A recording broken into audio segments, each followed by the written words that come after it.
विगतो मम भवाप्ययो हि भूतानां श्रुतौ विस्तरशो मया त्वत्तः कमलपत्राक्ष महात्म्यमपि चाव्ययम् एवमेतद्यथार्थत्वम् आत्मानं परमेश्वर द्रष्टुमिच्छामि ते रूपम् ऐश्वरं पुरुषोत्तम मन्यसे यदि तच्छक्यं मया द्रष्टुमिति प्रभो योगेश्वर ततो मे त्वं दर्शयात्मानमव्ययम्। श्रीभगवानुवाच पश्य मे पार्थरूपाणि शतशोथसहस्रशः नानाविधानि दिव्यानि नानावर्णाकृतीनि च पश्यादित्यान् वसून् रुद्रान् अश्विनौ मरुतस्तथा दृष्टपूर्वाणि पश्चाश्चर्याणि भारत इहैकस्थं जगत्कृत्स्नं पश्याद्य सचराचरम् मम देहे गुडाकेश यच्चान्यद्द्रष्टुमिच्छसि न तु मां शक्यसे द्रष्टुम् अनेनैव स्वचक्षुषा दिव्यं ददामि ते चक्षुः पश्य मे योगमैश्वरम्। संजय उवाच एवमुक्त्वा ततो राजन् महायोगेश्वरो हरिः दर्शयामास पार्थाय परं रूपमैश्वरम् अनेकवक्त्रनयनम् अनेकाद्भुतदर्शनम् अनेकदिव्याभरणम् दिव्यानेकोद्यतायुधम् दिव्यमाल्याम्बरधरम् दिव्यगन्धानुलेपनम् सर्वाश्चर्यमयं देवम् विष्णुं विश्वतोमुखम् दिवि सूर्यसहस्रस्य भवेद्युगपदुत्थिता यदि भासदृशी सा स्यात् भासस्तस्य महात्मनः तत्रैकस्थं जगत्कृत्स्नं प्रविभक्तमनेकदा अपश्यद्देव देवस्य शरीरे पाण्डवस्तदा ततः स विस्मयाविष्टो हृष्टरोमा धनञ्जय प्रणम्य शिरसा देव कृताञ्जलिरभाषत। अर्जुन उवाच पश्यामि देवांस्तव देवदेहे सर्वांस्तथा भूतविशेषसङ्गान् ब्रह्माणमीशं कमलासनस्थं ऋषीश्च सर्वानुरगांश्च दिव्यान् अनेकबाहूदरवक्त्रनेत्रं पश्यामि त्वां सर्वतोऽनन्तरूपं नान्तं न मध्यं न पुनस्तवादि पश्यामि विश्वेश्वर विश्वरूपं किरीटिनं गदिनं चक्रिणं च तेजो राशिं सर्वतो दीप्तिमन्तं पश्यामि त्वां दुर्निरीक्षः समन्तात् दीप्तानलार्कस्तुतिमप्रमेयं त्वमक्षरं परमवेदितव्यं त्वमस्य विश्वस्य परं निदानं त्वमव्ययः शाश्वतधर्मगोप्ता सनातनस्त्वं पुरुषो मतो मे अनादिमध्यान्तमनन्तवीर्यम् अनन्तबाहुं शशिसूर्यनेत्रं पश्यामि त्वां दत्तहुताशवक्त्रं स्वतेजसा विश्वमिदं तपन्तं यमवा पृथिव्योरिदमन्तरं हि व्याप्तं त्वयैकेन दिशश्च सर्वाः दृष्ट्वाद्भुतं रूपमुग्रं तवेदं लोकत्रयं प्रविदितं महात्मन् अमीहि त्वां सुरसङ्गा विशन्ति केचिद्भीता प्राञ्जलयो गुणन्ति स्वस्तिस्त्युक्ता महर्षिसिद्धसङ्घा स्तुवन्ति त्वां स्तुतिभिः पुष्कलाभिः रुद्रादित्या वसवो ये च साध्या विश्वेश्विनो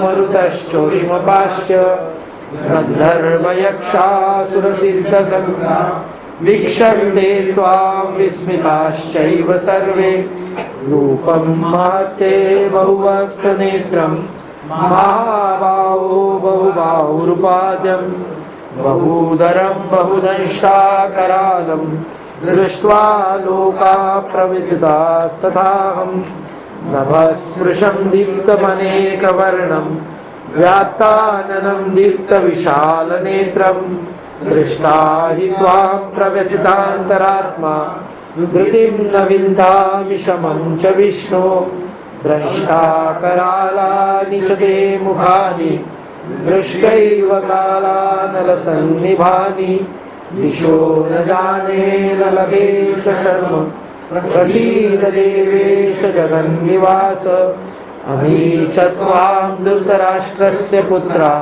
सर्वैः सहैवावनिपालसङ्गैः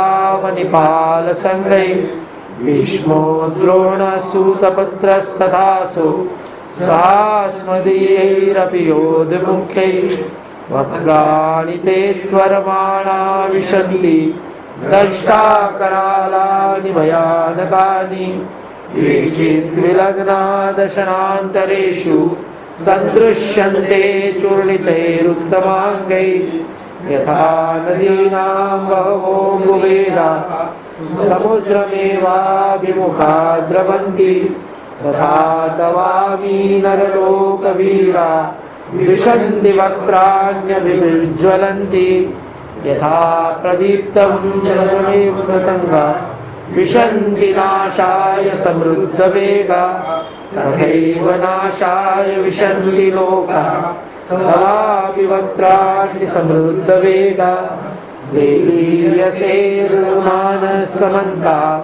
लोकान् समग्रान् वदनैर्ज्वलद्भिः तेजो विरापूर्य जगत्समग्रं वासस्तवोग्रा प्रतपन्ति विष्णो आख्याहि मे को भवानुग्ररूपो नमोऽस्तु ते देववर प्रसीद विज्ञातुमिच्छामि भवन्तमाद्यं न हि प्रजानामि तव प्रवृत्तिम् श्रीभगवानुवाच कालोऽस्मि लोकक्षयकृत् प्रवृद्धो लोकान् समाहर्तुमिह प्रवृत्तः मृतेऽपि त्वां न भविष्यन्ति सर्वे एव स्थिता प्रत्यनिकेषु योद्धा तस्मात् त्वमुत्तिष्ठ यशो लभस्व जित्वा शत्रुन् भुङ्क्ष्व राज्यं समृद्धं मय्यैवैते निहता पूर्वमेव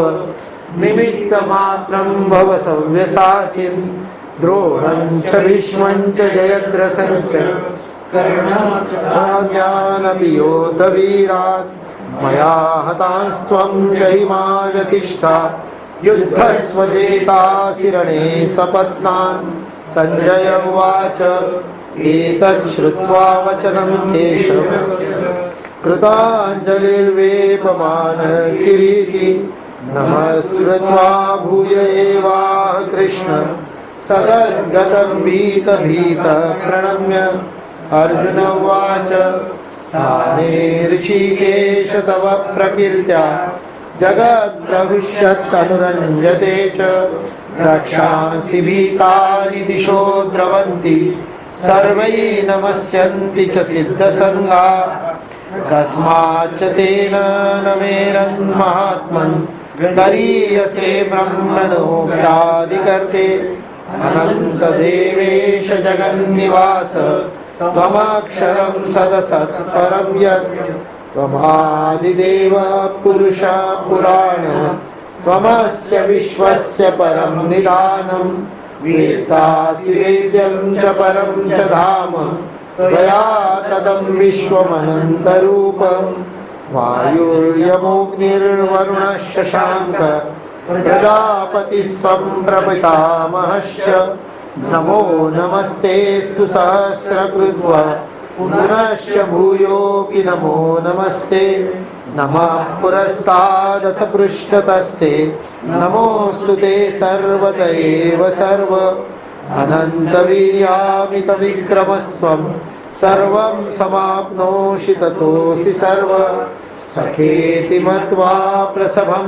यदुक्तं हे कृष्ण हे यादव हे सखेति अजानता महिमानन्तविदेवं मया प्रमादात् प्रणयेन वापि यच्चावहासार्धमसत्कृतोऽसि विहारशय्यासनभोजनेषु एकोऽथव्याप्यच्युत तत्समक्षं तच्छामये त्वाहमप्रमेयं विधासि लोकस्य चराचरस्य त्वमस्य पूज्यस्य गुरुर्गरीयान् न त्वत्समोच्यतविद्यकुतोऽन्यो लोकत्रयेऽप्यप्रभृतिमप्रभाव तस्मात् प्रणम्य प्रणिधाय कायं तत्प्रसादे त्वामहमीशमीड्यं पितेव पुत्रस्य सखेव सख्युः प्रियप्रियार्यार्हसि देव सोढुम् अदृष्टपूर्वं हृषितोऽस्मि दृष्ट्वा भयेन च प्रविथितं मनो मे तदेव मे दर्शय देवरूप प्रसीद देवेश जगन्निवास किरीटिनं गदिनं चक्रहस्तं किरीटिनं गदिनं चक्रहस्तम्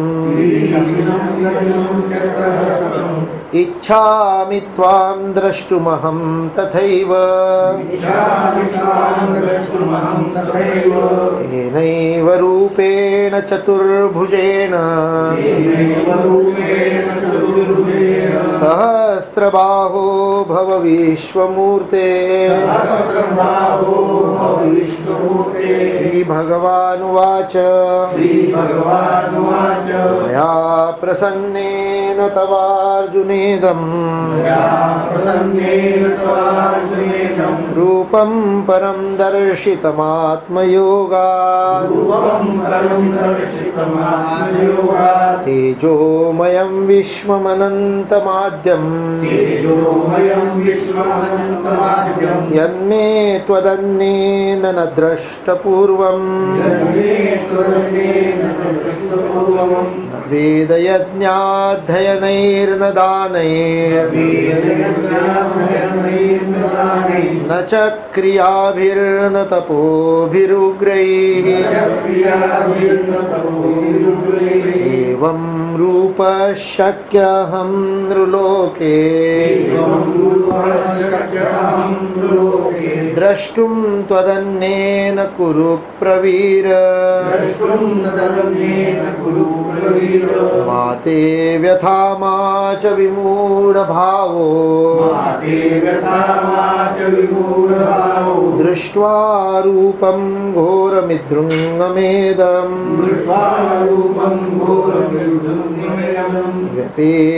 व्यपेतभिप्रीतमना पुनस्त्वं तदेव मे रूपमिदं प्रपश्य संजय उवाच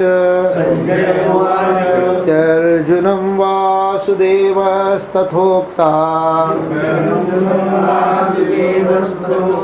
स्वकं रूपं दर्शयामास भूयः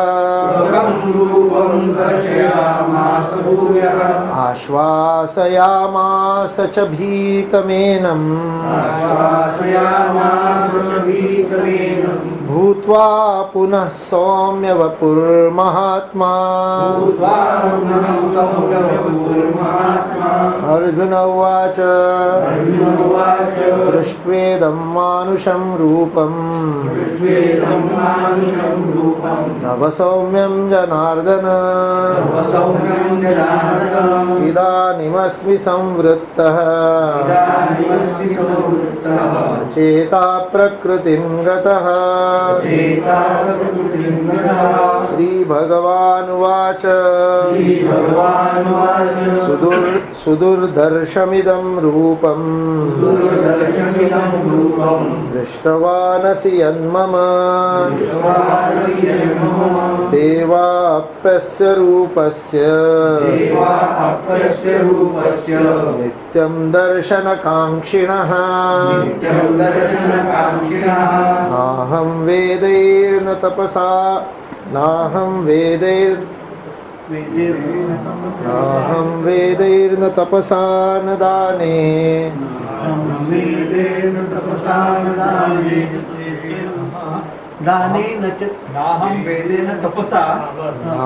वेदैर्न तपसा नाहं वेदैर्न तपसा न दानेन न चेज्जया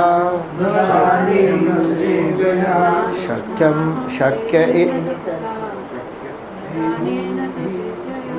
नाहं वेदैर्न तपसा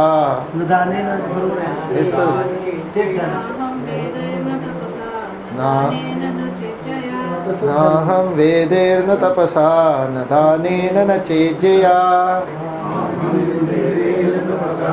दानेन न चेज्जया शक्यम् एवं विधो द्रष्टुम् दृष्टवानसि मां यथा भक्त्यात्मनन्यया शक्य अहमेवं विधोऽर्जुन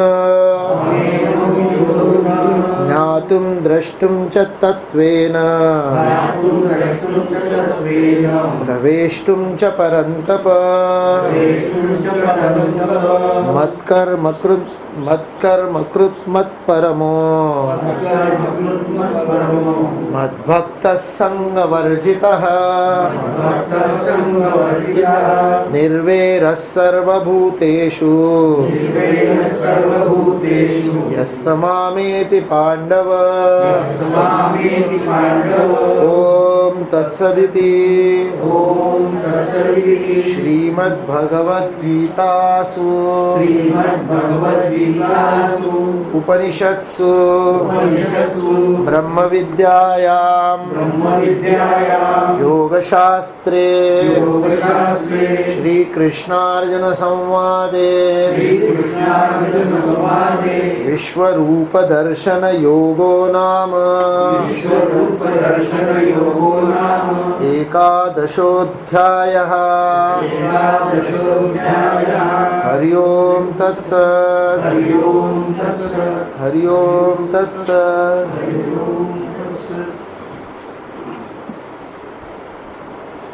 उनको सखा समझ करके हे कृष्ण हे यादव हे सखेती अजानता महिमानम तवेदम, तुम्हारी महिमा बिना जाने मया प्रमादात प्रणयेन वापि, प्रमाद और प्रणय के कारण मैंने तुम्हारे साथ ऐसा ऐसा व्यवहार किया,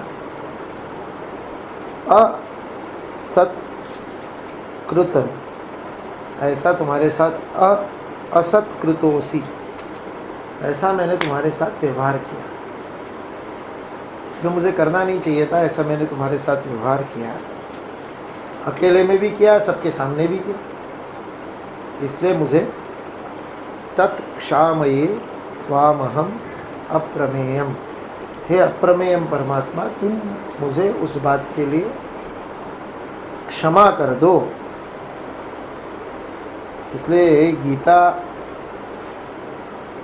को यदि आत्मसात करना है, अपने समझना है, तो अर्जुन के भाव में आना बहुत महत्वपूर्ण है।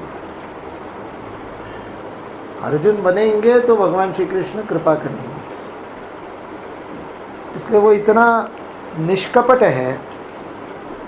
जब उसके मन में पलायन का भाव आया तो उसने पूरे भाव से अपने मित्र, अपने सखा के सामने वो बात रखी। फिर शिष्यत्व ग्रहण किया, तो शिष्यत्व ग्रहण करने के बाद पूरा समर्पण किया, लेकिन प्रश्न पूछे, अंधानुकरण भी नहीं किया, बड़े कठोर कठोर प्रश्न पूछे, कठिन कठिन प्रश्न पूछे। और अभी उस सारे भव्य दिव्य रूप को देख करके अपने मित्र का, अपने सखा का वास्तविक जो विराट रूप है, ईश्वर रूप है, उसके दर्शन होने के बाद निर्मल मन से क्षमा मांगी। अपनी त्रुटि, अपने द्वारा की गई ऐसे कार्य जो नहीं करने चाहिए थे, हालांकि उस समय उसकी कोई त्रुटि नहीं है वास्तविकता में, उस समय उसने ये विराट रूप देखा नहीं है, इसलिए उसने उस प्रकार से व्यवहार किया। अजानता महिमानम तवेद, ये वो कह रहा है, लेकिन फिर भी क्षमा मांग रहा है। बहाना नहीं दे रहा है, अरे मेरे को पता ही नहीं था, पता होता तो मैं ठीक से व्यवहार करता। तुमने ही गड़बड़ की, तुमने ही नहीं बताया, तुमने अपना स्वरूप नहीं दिखाया, तुम मेरे साथ मित्र जैसा व्यवहार करते रहे। सखा बड़ा अद्भुत शब्द है। सख्य, ये जो शब्द है सखा, मित्र भी अच्छे ही शब्द है, लेकिन जैसे मैंने कहा संस्कृत में समानार्थी नहीं होते। सखा शब्द का अर्थ है ध्येय पथ पर जो साथ देता है वो सखा है। सत्य के पथ पर का जो साथी है वो सखा। इसलिए वह आपका साक्षी भी है, वह आपको देखता भी है। इसलिए जो सखा है वो देखने वाला भी है, वो साथ देने वाला भी है। वो एक ध्येय पर जाने वाले जो दो यात्री है समान ध्येय के, उसी पथ पर चलने वाले, वो सखा है। तो इसलिए तुम्हारा हे यादव हे सखेति ऐसा मान करके, सखा इति मत्वा ऐसा मान करके मैंने तुम्हारे साथ बड़ा गड़बड़ किया है, लेकिन तुम मुझे क्षमा कर दो। क्यों क्षमा करो? क्योंकि तुम पितासी लोकस्य चराचरस्य, सारी चर अचर स्थावर जंगम सृष्टि के तुम पिता हो। तुमने ही अभी बताया कि तुम्हारे से ये उत्पन्न हुए, तुम इसके पिता हो। त्वमस्य पूज्यस्य गुरुर्गरीयान, इसलिए तुम इतने पूजनीय हो कि गुरुओं में भी गुरुत्तर हो, सब गुरुओं के भी गुरु हो, इतने परम पूज्य हो, गुरुओं में भी गुरु। तुम्हारे से अधिक श्रेष्ठ तत्समो, तुम्हारे समान तो छोड़ो, तुम्हारे से अधिक तो छोड़ो, तुम्हारे बराबरी का भी कोई नहीं है। लोकत्रये अपि, तीनों लोकों में तत्सम अन्य न अस्ति अभ्यधिका कुतः। तुम्हारे अधिक तो छोड़ो, तुम्हारे बराबरी का भी कोई, तत्सम तुम्हारे जैसा भी कोई तीनों लोकों में कौन हो सकता है? कुतः प्रश्नवाचक। जब तुम सबके जगत के पिता हो, गुरुओं में गुरु हो, शंकराचार्य इसको स्पष्ट करते हैं, इतना वैज्ञानिक स्पष्टीकरण देते हैं कि तुम चराचर के लोक के, तीनों लोगों के पिता हो, आदि कारण हो, उनके जन्मदाता हो। तुम्हारे कारण ही वो प्रजापति तुम ही हो जिसने उसको जन्म दिया। इसलिए तुम ही वो बने हो, एको हम बहुश्याम। इसलिए कण कण में व्याप्त होकर के तुमने वो रूप धारण किया है, व्यक्त हुए उस रूप में। इसलिए अब तुम ईश्वर हो, तुम अनंत हो, तो इसलिए त्वत्समः कुतः, तुम्हारे जैसा दूसरा कहाँ हो सकता है तीनों लोकों में? क्योंकि जो इन्फिनिट है, जो अनंत है, वो तो एक ही हो सकता है। दो अनंत होंगे तो रहेंगे कहाँ? ईश्वर दो नहीं हो सकते। इसलिए जो लोग कहते हैं कि अंग्रेजी के शब्दों का प्रयोग करके वो कहते हैं कि भारत में हिंदू लोग पॉलीथेइज्म है, बहु ईश्वरवादी, एकेश्वरवादी नहीं, बहु ईश्वरवादी। इस्लाम और क्रिश्चियनिटी एकेश्वरवादी है और ये बहु ईश्वरवादी।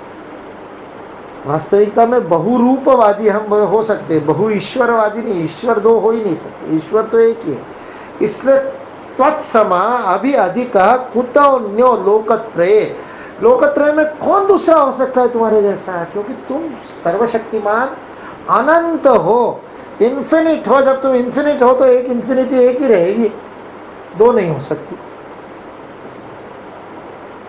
जिसका कोई अंत ही नहीं, जिसकी कोई मर्यादा ही नहीं। एक मर्यादा होगी तब तो दूसरा होगा ना।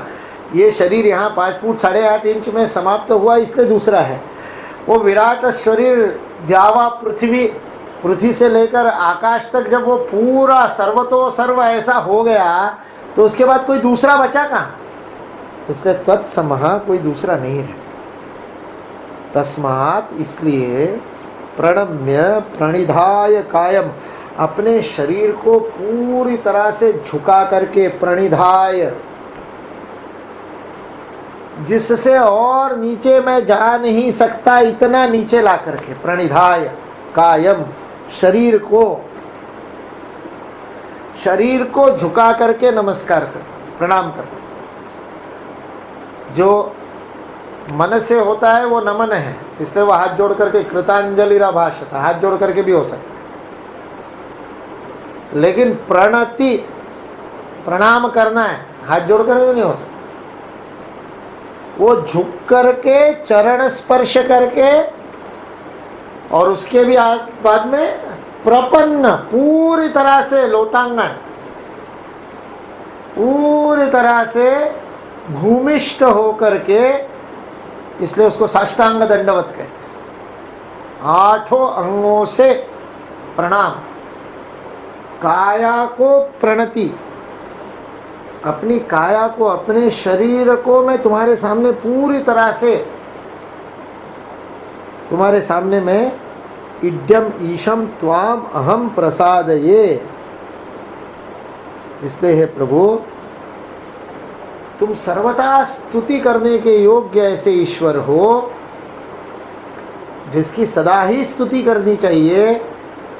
मन में भी, कल्पना में भी तुम्हारे बारे में कोई नकारात्मक बात कभी आ नहीं सकती, केवल तुम्हारी स्तुति ही हो सकती है। ऐसे तुम स्तुति के योग्य हो, इसलिए मैं तुम्हारे सामने अपनी काया को पूरी तरह से प्रणिधाय, धरती पर लोटांगन करके तुमको मैं प्रणाम करता हूँ, अपने आप को झुका देता हूँ। क्या है, हमारा मन मानता तब है जब शरीर को दंड देते हैं। मन को दंड देना कठिन है, इसलिए हमारे यहाँ तप का जो प्रावधान किया है यम नियम में, वो तप है शरीर को तपाना। शरीर को तपाए बिना मन नहीं आता, मन लाइन पे लाने के लिए शरीर को, इसलिए कायम, यहाँ कायम शब्द बहुत महत्वपूर्ण है। कायम प्रणिधाय प्रणाम, क्षमा मांग रहा हूँ तुम्हारी, और क्षमा मांग रहा हूँ तुम्हारे सामने, अपनी काया को नतमस्तक कर रहा हूँ, तुम्हारे चरणों में लोटपोट हो रहा हूँ। वो पूरा झुक करके नमस्कार करने में, हमारे यहाँ पर वनवासी क्षेत्र के कार्यकर्ता रहते हैं भारतीय शिक्षण मंडल, वो जब भी नमस्कार करते हैं तो पूरा घुटने टेकेंगे खुद के, फिर आपके दोनों पाँवों पे दोनों हाथ रखेंगे और फिर सर रखेंगे, पूरा प्रणाम करते हैं। ऐसे नहीं खड़े खड़े एक हाथ। और वहाँ मध्य प्रदेश, उत्तर प्रदेश में तो हाथ भी ज़्यादा से ज़्यादा घुटने तक जाता है। प्रणाम बिल्कुल रास्ते में भी करेंगे, हर कोई हर किसी को करेगा, छोटे बड़े का भी बहुत ज़्यादा नहीं, थोड़ा सा इसमें किसी संगठन में, संस्था में कोई बड़ा हो और उससे आयु में भी बड़ा होगा तो वो भी कर लेगा। इसमें भी, व्यापार में भी, नौकरी में भी, नौकरी में आपका बॉस है, आपसे आयु में छोटा है, फिर भी उसके सामने झुकना उसको भी अच्छा लगता है, उसके सामने लोग झुकते हैं इसको, पर कभी पूरा नहीं झुकेंगे, वो घुटने तक ही जाते हैं। हमारे यहाँ ग्वालियर में एक मित्र थे, वो कहते थे बच के रहता हूँ, बोले कोई झुकने आता है तो उसको कहते दूर दूर दूर। बोले क्यों? बोले तुम्हारा हाथ मेरे जेब तक ही पहुँचता है, बोले जेब से नीचे जाता नहीं, तो तुम्हारा झुकना क्या फ़ायदा? तुम जब मेरे को प्रणाम करते हो तो ऐसा लगता ही नहीं चरण स्पर्श कर रहा है, ऐसा कह रहा हूँ तुम्हारा माल मेरा तो इसलिए भय लगता है, तुम प्रणाम मत करो, तुमने प्रणाम किया तो लूट लोगे। प्रणिधाय कायम, काया को झुकाना बहुत महत्वपूर्ण। हाँ, वो यहाँ आए थे हमारे, वो IIT मुंबई में है, वेंकट राघवन जी, कृपा समुद्र, वो और उनके साथ में भी एक थे, दोनों यहाँ जब आए, माँ पिताजी को जब प्रणाम किया तो उन्होंने वो पूरा कान पकड़ करके यूं करके, फिर नीचे झुक करके, फिर खड़े रहे, फिर कान पकड़े, 3 बार। वो तो 3 बार तो कम था, कहीं पर मैंने उनको 11 बार करते हुए भी देखा। प्रणिधाय कायम, वो काया को झुकाना भी बहुत जरूरी है, कई बार करके देखना चाहिए। मन अपना व्यवस्थित नहीं है, मन में कुछ विचलन है और गड़बड़ है, तो प्रणिधाय कायम करके देखिए, मन शांत हो जाएगा। अपने आप को समर्पित कीजिए किसी बड़ी शक्ति के सामने, गुरु के सामने, ईश्वर के सामने, माता पिता के सामने। प्रणिधाय कायम, कुछ नहीं हमारे यहाँ पर, इसलिए वो परंपरा है ना, सुबह उठते ही माता पिता के चरण स्पर्श कर, किस दे, वो इसीलिए प्रणधाय कायम, एक बार समर्पित हो जाओ, एक बार अपने मन में ये स्पष्ट ले आओ कि तुम इस जगत में निमित्त मात्र आए हो, और वो निमित्त इतना बड़ा। इसलिए प्रसाद ये, तुम प्रसन्न हो जाओ, प्रसन्न हो जाओ, मैं तुमको प्रणाम कर रहा हूँ, क्षमा कर मांगने के लिए ये सारा चल रहा है, मेरे से त्रुटियां तो बहुत हुई है, लेकिन तुम मुझे क्षमा कर दो, क्योंकि 3 संबंधों में कभी भी क्षमा करनी ही पड़ती है। उन 3 संबंधों में आप बहुत देर तक गुस्सा नहीं हो सकते, क्रोधित नहीं हो सकते, बहुत देर तक नाराज और ये सब नहीं हो सकते। इतेव पुत्रस्य सखेव सख्यु प्रिय प्रियार्या अर्हसी देव सोडुम, इनमें तो अर्हसी, इनमें तो ये करना ही पड़ता है, योग्यता है, वो होगा ही, वो तो है। पिता को पुत्र के सैकड़ों अपराध क्षमा करने ही पड़ते हैं, चाहे जो करे। पिता मना नहीं कर सकता पुत्र, है? पिता पुत्र को मना नहीं कर सकता करता भी नहीं है। देखिए ना, आप समाज में देखेंगे, आपको आश्चर्य लगता है, सब कितने भी गड़बड़ करो, पिता तो साथ में खड़ा रहता। तो पिता जिस प्रकार पुत्र के प्रति सखे व सख्यु, मित्र भी मित्र के साथ रहे। मित्र के कितने भी अपराध होंगे, वो बाद में मित्रता याद आते ही वो सब ठीक हो। और पति पत्नी के संबंध में प्रिय प्यार्या, उन दोनों संबंधों में भी। अब आप देखिए, ये भगवद गीता का सोशियोलॉजी है, ये भगवद गीता का समाजशास्त्र है। इन 3 संबंधों में आपको क्षमा करनी ही पड़ेगी। क्यों? याज्ञवल्क्य का उत्तर देते हैं बृहदारण्यक उपनिषद में। मैत्रेय और याज्ञवल्क्य के संवाद मैंने पहले भी शायद गीता स्वाध्याय में बताया। जब वानप्रस्थ लेने के लिए अनुमति मांग रहे, 50 वर्ष की आयु हो गई, वानप्रस्थ चाहिए, पत्नी की अनुमति चाहिए। हमारे यहाँ धर्मशास्त्रों में ग्रह प्रत्यय सूत्र में पत्नी को वानप्रस्थ लेना है तो पति की अनुमति की जरूरत नहीं है, वो 50 वर्ष की उम्र के बाद वानप्रस्थ ले सकती है। पति को लेना है तो उसको पत्नी की अनुमति लेनी पड़ेगी, बिना अनुमति के नहीं ले सकता। इसलिए याज्ञवल्क्य का अनुमति ले रहे, कात्यायनी से भी ली, मैत्रेय से भी, 2 पत्नियां थी याज्ञवल्क्य, दोनों से अनुमति ली। और ये मैत्रेय चतुर है, उसने प्रश्न पूछ लिया कि तुम इतना सारा हमको दे करके जा रहे हो, बहुत धन था, लाखों गायें थी, नख शिखांत स्वर्णाभूषणों से मंडित 9 लाख गायें थी। याज्ञवल्क्य की भूमि इतनी थी, इतनी उसकी संपदा थी। 40 गांवों की उसके पास में जागीर थी, 40 गांवों का उसको ये मिलता था, कर मिलता था। तो उसने बांट दिए, 20 गांव तुम्हारे, 20 गांव तुम्हारे, इसका रेवेन्यू तुमको मिलेगा, इसका रेवेन्यू तुमको मिलेगा। 9 लाख में से आधी गाय तुम्हारी, आधी गाय तुम्हारी, इतने घर तुम्हारे, सब संपत्ति उन्होंने, स्वर्ण आभूषण आदि जो कुछ भी था, गायें थी, वो सारी बांट दी। अश्वादि भी थे, बहुत सारे थे, पूरा वर्णन है, वो सारे बांट दिए। कात्यायनी प्रसन्न हो गई, ले लिया उसने, उसके पुत्र आदि सबके व्यवस्था हो गई, सेटल हो गए, कोई आगे की चिंता नहीं है। मैत्रेय कहती है, ये सब मेरे को दे करके तुम जंगल में जा रहे हो कुछ पाने के लिए, वो इससे ज़्यादा मूल्यवान होगा, तभी तो इसको छोड़ करके जा रहे हो। विद्वान है वो कहती है इसको छोड़ कर, जीवन में मूल्यवान क्या है? वस्तुएं मूल्यवान है या संबंध मूल्यवान है? हमारे संबंध, छोटी छोटी वस्तु के चक्कर में संबंध बिगाड़ लेते, छोटी छोटी बातों के लिए संबंध बिगाड़ लेते। भाई भाई में, वो मेरा पेन और मेरा, छोटे बच्चे कैसे लड़ते आपस में। मैत्रेय कह रही है नहीं, ये सब गड़बड़ है, ये नहीं, आप वो दो मुझे जो पाने के लिए जा रहे हो, मैं ऐसा नुकसान वाला सौदा नहीं करने वाली, हानि का सौदा नहीं चलता मुझे। तुम जो पाने जा रहे हो वो इससे मूल्यवान होगा, ये भले ही दे दो कात्यायनी को, मेरे को तो वो दो। यम लब्ध्वा च अपरम लाभम मन्यते नाधिकम ततः, जिसको प्राप्त करने से और किसी लाभ की आवश्यकता ही नहीं रह जाती, वो मुझे दे दो, फाइनल। और तब ये बताए, ये सारी बातें यहाँ जितने संबंध बताए उन सारे संबंधों का वर्णन तब याज्ञवल्क्य ने वहाँ पर किया है। घर के दरवाजे से लेकर तो 4 दीवारी तक, बाहर कंपाउंड तक, इस दौरान याज्ञवल्क्य और मैत्रेयी का वो आपस में प्रश्नोत्तर का संवाद है।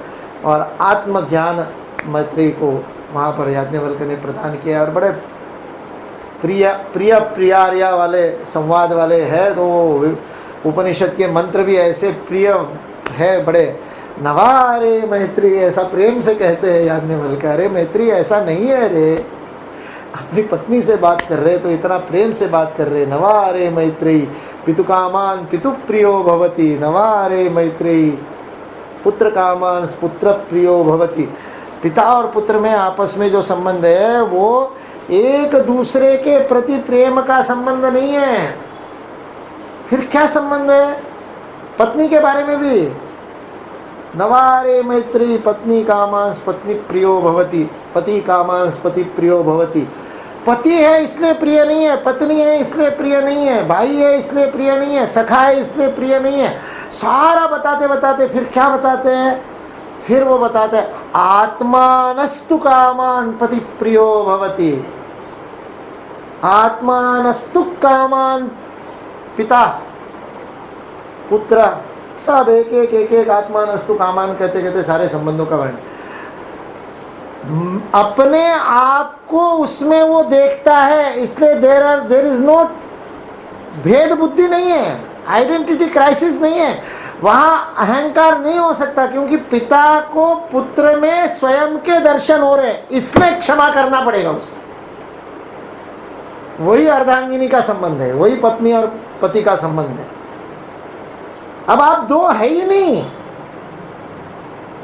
जब आप दो है ही नहीं तो दाहिना हाथ बाएं हाथ को क्षमा किए बिना रहेगा कैसे?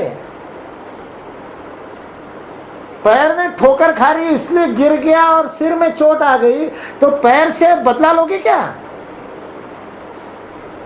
जब आप दो रहे ही नहीं तो क्षमा करने के अलावा आपको, तो कृष्ण को ऐसी तरह से फंसा रहे हैं अर्जुन कि ऐसे संबंध है, वैसे ही सखा सखा का संबंध है। सखा भी वही है जो एक ध्येय के पथ के अनुगामी हो गए तो दोनों का परिचय हो गया, दोनों का परिचय अलग नहीं हो गया। अब दोनों स्वयंसेवक है, अब दोनों कार्यकर्ता है, अब दोनों एक ही पथ के अनुगामी है। एक विंग कमांडर होगा, एक स्क्वाड्रन लीडर होगा, लेकिन है तो दोनों एक ही जगह के। सखा बन गए, एक सत्य पथ के अनुगामी बन गए, एक ध्येयानुगामी बन गए, तो एक दूसरे के अपराधों को क्षमा करना, पेट में डालना, ये आवश्यक हो जाता है, अनिवार्य हो जाता है, पकड़ करके नहीं बैठ सकते। इसलिए वो कहते हैं ना, पॉलिटिक्स में कोई परमानेंट शत्रु नहीं होता और परमानेंट मित्र नहीं होता। अभी तक वो एक दूसरे को कैसी गालियां दे रहे थे, चाहे मायावती हो चाहे अखिलेश हो, और अब दोनों एक दूसरे के सखा एक दूसरे के सारे अपराध क्षमा कर दिए, क्योंकि एक लक्ष्य है, कुर्सी मिलनी चाहिए। लक्ष्य गलत सही का विषय नहीं है, लक्ष्य स्पष्ट है। जहां लक्ष्य स्पष्ट हो जाता है वहां सख्य होता है। इसलिए समानशीले व्यसनेषु सख्यम। जिस समय कष्ट आता है तब एक जैसे लोग जिनके लक्ष्य एक होता है, फिर उसमें भी वो विपदाओं में भी सबकी जेबें खाली करने का लक्ष्य होता है, तो वो आपस में बांट लेते। जेब कतरों से दोस्ती हो जाती है। एक लक्ष्य के पथिक होते हैं वो सखा। इसलिए सखा होने के नाते, इसलिए मेरे को क्षमा करनी पड़ेगी तेरे, और कोई मतलब सहन करना ही पड़ेगा। सोडू मरहसी, सहना ही पड़ेगा। ये तीन संबंध ऐसे जहाँ सहना ही पड़ेगा, इसलिए डाइवोर्स शब्द के लिए संस्कृत में कोई शब्द नहीं है, हिंदी में कोई शब्द नहीं, अपन ने बना दिए मराठी में हिंदी में, लेकिन शब्द नहीं है कोई। वहाँ है तलाक है, डिवोर्स है, क्योंकि वहाँ पर कॉन्ट्रैक्ट है, वहाँ पर एकात्मता नहीं है, वहाँ यूनियन नहीं है, यूनियन ऑफ पर्सनैलिटीज नहीं है। हमारे यहाँ विवाह का अर्थ ही है विशेषत्वेन वहति इति विवाह। विवाह वो संबंध है जिसमें अलग कुछ रह नहीं जाता, बाकी संबंधों में तू और मैं रहा नहीं, वो विवाह है, इसलिए वो अर्धांगिनी है। तो इसलिए वो दोनों एक हो गए तो दो परिचय रहे नहीं, तो अहंकार किससे करोगे? अहंकार तो दूसरे से किया जाता है, इसलिए सोडू मरहसी सहना ही पड़ेगा, छोड़ नहीं सकते। अंग्रेजी में कहावत है, मदर नेवर रिजाइन्स। माँ नहीं छोड़ सकती, उसके लिए त्याग पत्र का मतलब स्कोप नहीं है। कुछ भी कर ले पुत्र पुत्री, उसको तो प्रयास करना ही है। मैं दीपांकुर पे गुस्सा हो जाता हूँ, उसने कुछ गड़बड़ की, ढंग से बात नहीं की। कल वृंदा पे हो गया था, तो मैंने दीपांकुर को यही कहा, मेरी मजबूरी नहीं है तेरे से बात करना, मेरी कोई व्यवस्था नहीं है, मैं तेरे से बात करना बंद कर दूंगा, तू मेरा कहना नहीं मानेगा मैं बंद कर दूंगा। तेरे बाप की मजबूरी है, उसको करना पड़ेगा। छोड़ू मरहसी, वो नहीं छोड़ सकता, वो तू जितनी बदतमीजी करे उसको तो सहना पड़ेगा।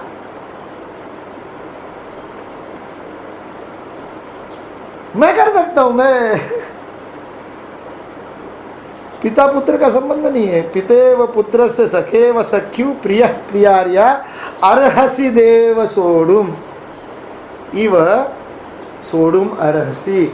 इन तीनों में तो सहना ही पड़ेगा, इसलिए तुम मेरे सखा हो, इसलिए मुझे तुम क्षमा कर लो। फिर अपनी भी गलती बता रही, थोड़ा सा जिसको कहता है जस्टिफिकेशन, अपना समर्थन भी दे दिया कि देखो पहले कभी देखा नहीं था ऐसा रूप, अदृष्ट पूर्वम, इसने पहले कभी नहीं देखा था तो रोमांचित हो गया, हर्षित हो गया, हृष्ट रोमा, विस्मित हो गया, इसलिए हर्षितोस्मि। लेकिन इतना भयानक रूप था कि थोड़ा सा भय भी आ गया, और भय आ गया तो प्रव्यथितम मनोमि, मेरा मन लाइन से हट गया, और लाइन से हट गया तो हो सकता है मेरे से कुछ गड़बड़ हुई, इसलिए मेरे को बड़ा परेशान भी हो गया मैं। तो इसलिए ये सारी मेरी क्षमा कर दो, और अब ये मैं बहुत व्यथित हो गया हूँ, ये सारे तुम्हारे रूप को देख करके पहले आनंद आया था, फिर भय लगा, दृष्टा करालानी, ये सब अब मैं इससे नहीं सहन हो रहा है, इसलिए अब तुम तदेव में दर्शय देव रूपम प्रसीद देवेश जगन निवास। हे ईश्वर, हे देवेश, हे जगत के निवास, जगत जिसमें शरण लेता है, आश्रय लेता है, ऐसा निवास, जहाँ जाकर के आश्रय मिलता है उसको निवास कहते हैं। ताप से छाया मिलती है उसको निवास कहते हैं। इसलिए वो निवास, तुम जगत के निवास हो सारा, इसलिए तुम्हारा वो देव रूप मुझे दिखाओ। प्रसीद, प्रसीद यानी मेरे ऊपर कृपा करो, प्रसन्न हो करके, प्रसाद के साथ जो होता है उसको प्रसन्न कहते हैं। प्रसाद देता भी है लेता भी है तो प्रसन्न होता है। प्रसादे सर्व दुःखानां हानिरस्योपजायते प्रसन्न चेतसो याशु। ऐसा वो प्रसाद पाने वाला, ऐसा मुझे प्रसाद दो, और मैं फिर तुम्हारा वही चतुर्भुज रूप देखना चाहता हूँ। किरीटिनम गदिनम चक्रहस्तम इच्छामि त्वाम द्रष्टुमिहं तथैव तेनैव रूपेण चतुर्भुजेन। हे सहस्त्रबाहु, हे विश्वमूर्ते, अभी जो तुम जो हजारों हाथों को लेकर के इस विराट भयावह रूप को धारण किए हो, फिर से अपने सौम्य रूप में आ जाओ। ज़्यादा से ज़्यादा तुमको अपना देव रूप ही दिखाना है, तो वो विष्णु रूप जो चतुर्भुज है, जो किरीटनम गदिनम चक्र हस्तम, एक हाथ में चक्र गदा किरीट धारण किए हुए, ऐसा तुम्हारा वो चतुर्भुज रूप मुझे दिखाओ। शस्त्र भी चाहिए और सरोपा कहते हैं, किरीटिनम, सिर ढका हुआ होना चाहिए। हमारे बड़ा ये सारे बातों को लेकर के बहुत महत्व था। आज भी गांव में आप जाते हैं तो देखना, महाराष्ट्र में भी दिखता है, हरियाणा में जाओगे तो बिना साफे की कोई नहीं दिखेगा, महाराष्ट्र में आप जाओगे छोटे गाँव में तो टोपी पहने बिना कोई नहीं दिखेगा, वो सफ़ेद टोपी पहन लेते हैं, सफ़ेद टोपी, काली टोपी, कुछ ना कुछ, सिर को ढके बिना बाहर नहीं निकलना। ये अभी गर्मी में तो सब ढक लेते हैं, वो ठीक है, और हेलमेट भी पहननी पड़ती है गाड़ी चलाते समय, वो भी ठीक है, पर ये हमारे ब्रह्मरंध्र से, हमारी ईड़ा पिंगड़ा सुषुम्ना से निकलने वाली जो प्राण शक्ति थी, उस प्राण शक्ति की रक्षा के लिए आवश्यकता कि आपके मस्तक पर कुछ ना कुछ आपने धारण किया। इसलिए जैसे गंध लगाए बिना नहीं रहते थे, वैसे मस्तक को ढके बिना नहीं रहते। इसलिए ये दोनों बातें में तो किरीटिनम गदिनम चक्र हस्तम, हाथों में चक्र लिए हुए, गदा लिए हुए, ऐसा जो तुम्हारा सौम्य रूप है, चतुर्भुज रूप है, वह रूप मुझे दिखाओ। भगवान श्री कृष्ण भी प्रसन्न हो गए, वो भी बड़े जल्दी प्रसन्न होते। मया प्रसन्न, तुम अभी मेरे को प्रसन्न होने को कह रहे हो, वो वाला जो रूप तुमको भयावह दिखाया वो भी प्रसन्न होकर के ही दिखाया था मैंने तुमको। मया प्रसन्नेन तवार्जुनेदम रूपम परम दर्शितम आत्मयोगात्, मेरे आत्मयोग से, मेरी योग की शक्ति से मैंने तुमको ये रूप दिखाया था, प्रसन्न होकर के ही दिखाया था। यह प्रसन्नेन आत्मयोगात् तव दर्शितम रूपम मया, मैंने प्रसन्न होकर के, मेरा आत्म योग का प्रयोग करके तुझ पर अनुग्रह बुद्धि, प्रसाद यानी अनुग्रह करने की बुद्धि, प्रसाद यानी वो बाद में यहाँ रखा हुआ बांटते वो नहीं, जो ईश्वर है वो जब अपनी कृपा का अनुग्रह करने के मूड में आता है, वह जो स्थिति है, वह स्थिति प्रसाद की स्थिति है, वह प्रसाद की बुद्धि है। ऐसी प्रसाद देने की अवस्था से जो परिपूर्ण है उसे प्रसन्न कहते हैं। इसलिए प्रसन्न हो तब चाहे जो ले लो, देने के मूड में होता है वो प्रसन्न होता है। इसका अर्थ क्या है? त्याग से ही प्रसन्नता प्राप्त हो सकती है,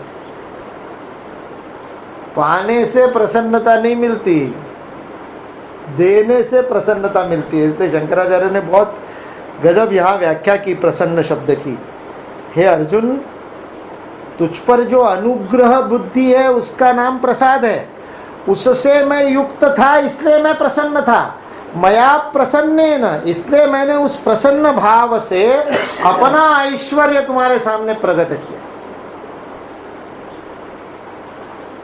तेजोमयम विश्वम अनंत माध्यम, अनादि अनंत ऐसा मेरा ये जो रूप है वह इससे पहले किसी ने नहीं देखा है।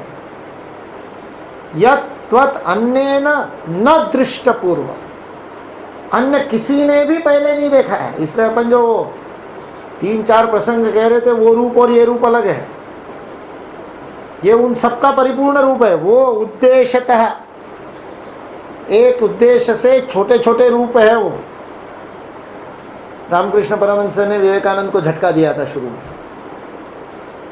झलक दिखा दी थी। यहाँ हृदय पर पैर लगाया, हृदय पर जैसे पैर लगाया, स्वामी विवेकानंद ने अपने व्याख्यान में स्वयं कहा, सारी सृष्टि गोल गोल घूम करके एक शून्य में जा रही है, ऐसा मुझे आभास हुआ। और भयभीत हो गए, वो भी भयभीत हो गए, और भयभीत होकर कहने, अरे अरे ये क्या कर दिया ठाकुर, मेरा परिवार है, मेरी माँ है, मेरे को अभी नौकरी करनी है, संसार में जीना है, छोड़ो छोड़ो। तो ठाकुर ने अच्छा अच्छा ठीक है, अभी इतना ही ठीक है, बाद में सब ठीक हो जाएगा, बाद में जब तुम तैयार हो जाओगे। झलक दिखाई, यहाँ अर्जुन को पूर्ण रूप दिखाया। इसलिए एक तरफ आनंद है, एक तरफ हृष्ट रोम है, एक तरफ आश्चर्य है, और उसके साथ साथ भय भी है, दृष्टा करालानी देखकर। इसलिए मेरा जो तेजो में विश्वम अनंत माध्यम, अनादि अनंत ऐसा मेरा रूप है यन में, वह त्वद अन्येत न दृष्ट पूर्वम, और किसी ने भी पहले नहीं देखा ऐसा जो मेरा रूप है, वो मैंने तुमको दिखाया। और फिर कहा न वेद से न यज्ञ से, वेद का पूरा अध्ययन कर लो, यज्ञादि सारे यागादि कर्म कर दो, अग्निहोत्रादि श्रोत्र स्मार्त्र सारे कर्म कर लो, साम यजुर ऋग आदि सारे वेदों का अध्ययन कर लो। दानेर न दानेर, शंकराचार्य उदाहरण दे रहे, स्वयं के तोल के जितने स्वर्ण का भी दान दे दिया तो भी, ये शब्द प्रयोग उन्होंने किए, मनुष्य के बराबर तौल करके स्वर्ण का दान भी कर दो तो भी, यह रूप नहीं देखना होगा। न क्रिया भी, विभिन्न प्रकार की योग की क्रियाएं तुम कर लो, क्रिया योग कर लो, नहीं मिले। तपो भी उग्र, उग्र तप कर लो। यह वाला रूप जो मैंने तुमको दिखाया, यह जो वैश्वानर रूप है, सारे विश्व में व्याप्त होने वाला रूप है, जो तीसरे प्रकार की साधना है, साकार निराकार से परे जो वैश्वानर साधना है, जो कण कण में उसे ईश्वर को देखती है। यहाँ जहाँ हम गए स्वामी विवेकानंद के स्मारक के वहाँ, तो वहाँ अंदर जाते ही स्वामी जी का ध्यान रूप है और उसके नीचे एक वाक्य लिखा है, मैं उस ईश्वर की उपासना करता हूँ जिसे अज्ञानवश मनुष्य कहा जाता है। मनुष्य को मनुष्य मानना अज्ञान है, वो तो ईश्वर ही है साक्षात, भूत मात्र ईश्वर है। यह पश्यति स पश्यति, अविभक्तम विभक्तेषु, आएगा आगे क्षेत्र क्षेत्र। वह एकात्म दृष्टि वाला विषय, उसकी जो अनुभूति वाला ये जो विराट रूप मैंने तुमको दिखाया, ये इस प्रकार से दृश्यमान इंद्रिय गोचर सामने प्रत्यक्ष प्रगट द्यावा भूमि को व्याप्त किया हुआ आज तक किसी ने नहीं देखा। और न वेद से, न यज्ञ से, न दान से, न तप से, न क्रिया से, इतने प्रकार की साधना, जितने प्रकार की साधना हो सकती है उसका एक वर्णन भगवान श्री कृष्ण ने कह दिया कि किसी भी साधना से नहीं होगा, केवल मया प्रसन्नेन, केवल मेरी कृपा से ये दर्शन होता है। इसलिए अर्जुन बन जाओगे तो ही दर्शन होगा। इसलिए गीता समझनी है तो अर्जुन बनना पड़ता है। केवल कृपा से संभव है, बाकी किसी बात से संभव नहीं। अपने पराक्रम से अपन कर लेंगे। एवं रूपम शक्य अहम नृलोके, ये शक्य नहीं है। एक रूप प्रवीर, एक रूप में महान वीर, तुम सब कुछ कर सकते हो, इतने वीर हो, लेकिन ये जो रूप का दर्शन तुमको गया जिससे तुम भयभीत हो, और आप मेरे को कह रहे हो कि सामान्य रूप दिखा दो, सौम्य रूप दिखा दो प्रसन्न होकर के, वो भी मैंने प्रसन्न होकर के दिखाया था। इसलिए उसको भी उतना ही महत्व दे जितना कि सामान्य रूप को देता है। इसलिए उससे भी भयभीत मत हो। वह उग्र अवतार भी उतना ही आवश्यक है, कभी कभी धारण करना पड़ता है। कल किया था तो बेचारी वृंदा का चेहरा इतना सा हो गया। संबंधों में भी करना पड़ता है। पिता पुत्र का सब सहन करेगा, इसका मतलब ये नहीं कि उसको सिर पे चढ़ा लेगा। उग्र भयभीत करने वाला रूप भी दिखाना ही पड़ेगा। इसलिए कृष्ण कह रहा है वो भी तो प्रसन्नता से दिखाया था भाई। तुम्हारे अलावा किसी को नहीं देखने को मिलता है, तुमको समझ है कि नहीं है? तुम अपनी उस, तुम मेरे को आप कह रहे हो कि तुम सखा हो तो मेरे को सहन कर लो और मेरे को क्षमा कर दो, ये आप कह रहे हो। अरे तुम सखा हो इसलिए तो दिखाया तुमको। तुम अपने उस विशेषाधिकार को, उस प्रिविलेज को समझ रहे हो कि नहीं समझ रहे हो? इसलिए मया प्रसन्नेन, तुमको ऐसा रूप दिखाया जो किसी ने आज तक नहीं देखा और कोई देख भी नहीं सकता, चाहे जितना तप कर ले तभी दिखेगा जब मैं कृपा करूं। मया प्रसन्न, ये तुम्हारे जैसा आ जाएगा और इतना मेरे को प्रसन्न कर देगा तो मैं अपना, मेरी मर्जी होगी तब वो रूप दिखा दूंगा। इसलिए माते व्यथा, इसलिए तुम उससे भयभीत मत हो। इस रूप से भी उस समय, अभी तक उन्होंने रूप छोड़ा नहीं, अभी तक उस विश्व रूप में ही है दंष्टा कराला ने, और उस रूप में ही कह रहे। इसलिए माते व्यथा, माँ मत, वो माँ शब्द है ना, मत कर। ऐसा नहीं, ऐसा मत कर। क्रिया को रोकने के लिए जो कहा जाता है वो माँ। इसलिए वो जब उग्र तपस्या कर रही थी पार्वती, हिमालय पुत्री अपर्णा बन गई, वस्त्र चले गए, पर्ण एक धारण किया था वो भी छूट गया, अपर्णा हो गई, कुछ भी नहीं खाती थी। ऐसा जब उसने उग्र तपस्या करने लगी तब माँ के हृदय से आवाज़ निकली और माँ ने कहा मत कर ऐसा, उमा, तो उमा नाम पड़ गया उसका। अरे ऐसा मत कर माँ। माते व्यथा माँ च विमूढ़ भाव, ना तो भ्रमित हो ना व्यथित हो, दोनों मत करो। विमूढ़ भाव, जो चित्त की विभिन्न अवस्थाएं होती है उसमें मूढ़ावस्था एक होती है, विक्षिप्त जिसको कहते हैं, वह भी मत हो। क्षिप्त विक्षिप्त मूढ़, वो मूढ़ भी अवस्था को प्राप्त मत कर, तुम भ्रमित मत हो। माते व्यथा माच विमूढ़ भावो दृष्ट्वा रूपम घोरम इद्रुम मम एतम, ये मेरा ही रूप है, इस रूप को देख करके भी तुम समझो कि ये भी तुम्हारे भले के लिए है, प्रसन्नता से ही दिया है, तुम्हारे को प्रसाद रूप में ही दिया है। तभी होता है। आरुणि और कथा केवल बताने के लिए, उपमन्यु की कथा बताने के लिए नहीं है। गुरु मेरे लिए जो आज्ञा करेगा वो मेरे भले के लिए ही है, प्रसाद रूप में ही है। ये समर्पण। माते व्यथा, इसलिए इस घोर इद्रुम, इस घोर रूप को देख करके तुम परेशान ना हो, ये मेरा ही रूप है, ममेद मेरा ही रूप है।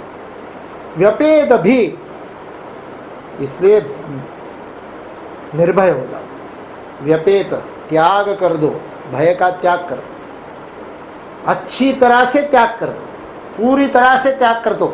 जो भी तुम्हारे मन में भय है उस सब का त्याग कर दो। सभी प्रकार के 6 प्रकार के भय शास्त्र में वर्णन आता है, वो 6 प्रकार के भयों का नाश समाप्त करो। व्यपेत भी, पूरी तरह से भय छोड़ दो और प्रीतमना हो करके, शांत प्रीतमना, अपने मन को शांत करके। प्रीतिपूर्वकम मतलब जहाँ मन शांत हो जाता है, प्रीति उसको कहते हैं जहाँ जिसके साथ होने से आपका मन शांत हो जाता है, वो प्रीत है।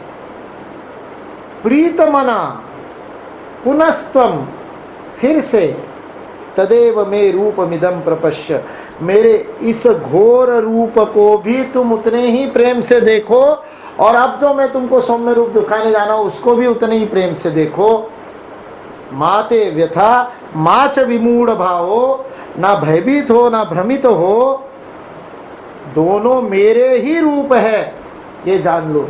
संजय कहता है इस प्रकार अर्जुन से वासुदेव ने तथा वो उक्ता, ऐसा बोल करके स्वकम रूपम दर्शयामास भूयः, फिर से अपना सामान्य रूप दिखाया, अर्थात अर्जुन की दिव्य दृष्टि हरण कर ली, वापस ले ली। दिव्य दृष्टि वापस लेते ही स्वचक्षुषा, फिर वही रेटिना, फिर वही ऑप्टिक नर्व काम करने लगी, तो वह घननिया सौंदर्य रूप, वह सुंदर सावला सलोना रूप सामने प्रकट हो गया।